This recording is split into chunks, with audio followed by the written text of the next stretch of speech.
নমস্কার বন্ধুরা, আমাদের চ্যানেলে আপনাদেরকে স্বাগত জানাই। যারা চ্যানেলটিকে প্রথমবার দেখছেন তারা অবশ্যই চ্যানেলটি সাবস্ক্রাইব করে নেবেন এবং বেল আইকনটি দাবিয়ে দেবেন যাতে চ্যানেলে দেওয়া সকল ভিডিওর প্রথম নোটিফিকেশান আপনাদের কাছে পৌঁছে যায়। তো আজকে কোর্টে এসএসসি মামলা ছিল, রীতিমতো 60 নম্বরে একটা মামলা ছিল আর 69 নম্বরে আরেকটা মামলা ছিল।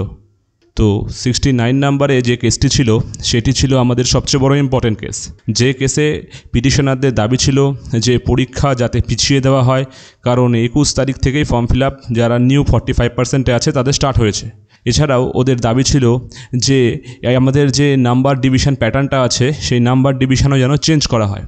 তো আজকে কোর্টে যখন কেসটি ওঠে তখন কপিল সিব্বল মহাশয় ওপেনলি একদম ক্লিয়ারলি বলেন যে অলরেডি আমাদের অ্যাডমিট কার্ড দেওয়া কমপ্লিট, ইভেন পিটিশনারের দাবি নাম্বার সিস্টেমটা চেঞ্জ করা দরকার। তো জাজ তখন বলেন না তা কোনোদিনও সম্ভব নয়। ইভেন যখন পিটিশনারের পক্ষের উকিল জানান যে 21 তারিখে ফর্ম ফিল আপ শুরু হয়েছে, যারা 45% পেয়েছে তাহলে তারা যখন 45% পেয়ে 21 তারিখ থেকে 3 তারিখ পর্যন্ত ফর্ম ফিল আপ করবে, 2 তারিখ পর্যন্ত, তো কেমন করে ওরা এত কম টাইমের মধ্যে পড়াশোনা করতে পারবে এবং পরীক্ষা দিতে পারবে। তো পরীক্ষার ডেটটাকে যেন 7 তারিখ থেকে পিছিয়ে দেওয়া হয়। তো এখানেও জাজ মহাশয় শুনে অবাক হয়ে যান। উনি বলেন না এটা কোনোদিনও সম্ভব না, এনাফ টাইম দেওয়া আছে, কোনো ব্যাপার না। এই কথা বলে উনি ডাইরেক্ট এই কেসটাকে ডিসপোজ করে দেন।